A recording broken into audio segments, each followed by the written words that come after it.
પશ્ચિમ બંગાળની અંદર જેટલી બેઠકો છે, જેટલી બહુમતીની જરૂર છે એના કરતાં વધારે બેઠકો પર બીજેપી આગળ આવી ગઈ છે।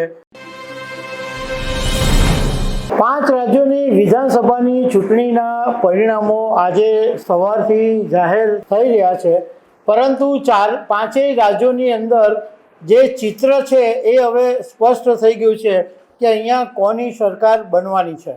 3 રાજ્યોની અંદર બીજેપી સરકાર બનાવી રહી છે, એક રાજ્યની અંદર કોંગ્રેસ અને એક રાજ્યની અંદર ટીવીકે સરકાર બનાવે એવું અત્યારે લાગી રહ્યું છે। તો આના વિશે તમારી સાથે વાત કરીશ। મારું નામ રાજેશ શાહ છે અને તમે જોઈ રહ્યા છો ગુજરાતના સૌથી મોટા ડિજિટલ ન્યૂઝ પ્લેટફોર્મ ખબરછે.com।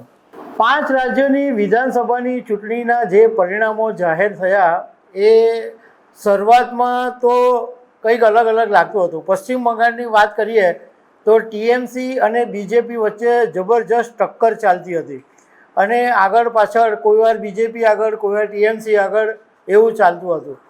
પરંતુ બપોર પછી આખું ચિત્ર બદલાઈ ગયું। બપોર પછી અત્યારે 195 બેઠકો પર બીજેપી આગળ થઈ ગઈ અને ટીએમસી માત્ર 95। પશ્ચિમ બંગાળની અંદર જેટલી બેઠકો છે, જેટલી બહુમતીની જરૂર છે એના કરતાં વધારે બેઠકો પર બીજેપી આગળ આવી ગઈ છે અને આખા દેશભરની અંદર ભાજપ કાર્યાલયો પર ઉજવણી પણ શરૂ થઈ ગઈ છે। એટલે ત્યાં ગાડી હવે પશ્ચિમ બંગાળમાં 15 વર્ષ પછી મમતાની વિદાય નક્કી થઈ ગઈ છે, કારણ કે હવે આટલી બધી બેઠકો પર આગળ આવવું મુશ્કેલ છે।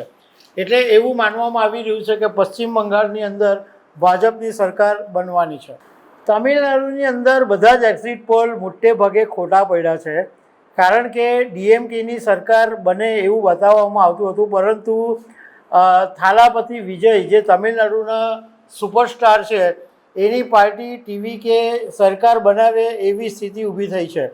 જોકે ત્યાં આગળ થોડી શોર્ટ પડે તો એના માટે લગભગ 118 બેઠકો બહુમતી માટે જરૂર પડે અને કોંગ્રેસે અત્યારથી જાહેરાત કરી દીધી છે કે અમે ટીવીકેને સમર્થન આપીશું। એટલે હવે ટીવીકે પાર્ટીને ફાઇનલી કેટલી બેઠકો મળે છે, કેટલી શોર્ટ પડે છે અને કોની સાથે ગઠબંધન કરવું પડે એવી એ પછી વિચારણા હેઠળ આવશે। જો પૂર્ણ બહુમત મળી જાય તો પછી કોઈના ગઠબંધનની કે કોઈના સપોર્ટની જરૂર નહીં પડે, પરંતુ કોંગ્રેસનું ત્યાં કંઈ ઉદેખાર વળ્યું નથી, એટલે કોંગ્રેસે અત્યારે ટાંગ અડાવી દીધી છે કે ભાઈ અમે ટીવીકેને સમર્થન આપીશું।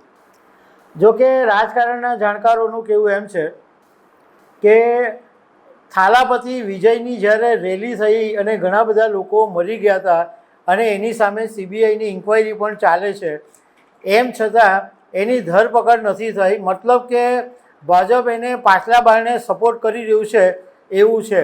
એટલે જો ટીવીકે કદાચ કોંગ્રેસ સાથે ગઠબંધન કરવાની હિંમત કરે તો થાલાપતિ વિજયને માટે મુશ્કેલી ઊભી થઈ શકે। હવે જેટલી સીટ શોર્ટ પડે એના આધારે બધું થશે।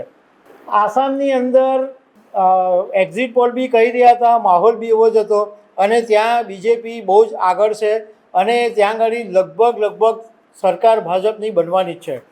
ત્યાં કોંગ્રેસના જે નેતાના માથા ઉપર જે ચૂંટણી લડાઈ હતી એવા ગૌરવ ગોગોઈ પોતે 23,000 મતથી ત્યાં આગળ હારી ગયા છે। કેરળની અંદર વર્ષો સુધી એલડીએફનું રાજ હતું, લેફ્ટનું। આ વખતે ત્યાં કોંગ્રેસે યુડીએફના ગઠબંધન હેઠળ કોંગ્રેસ બહુ જ આગળ નીકળી ગઈ છે અને ત્યાં પણ નક્કી છે કે કેરળની અંદર કોંગ્રેસની સરકાર બનશે।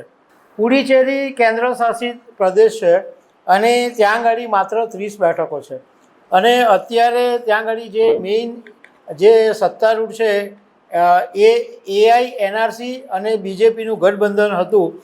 હવે અત્યારે આ બંને પાર્ટી એટલે એનડીએનું જે ગઠબંધન છે એ ત્યાં આગળ છે અને કોંગ્રેસ સાથે થોડી ટક્કર ચાલે છે, પરંતુ મોટે ભાગે ત્યાં આગળ ફરીથી એનડીએ સરકાર બને એવું માનવામાં આવી રહ્યું છે।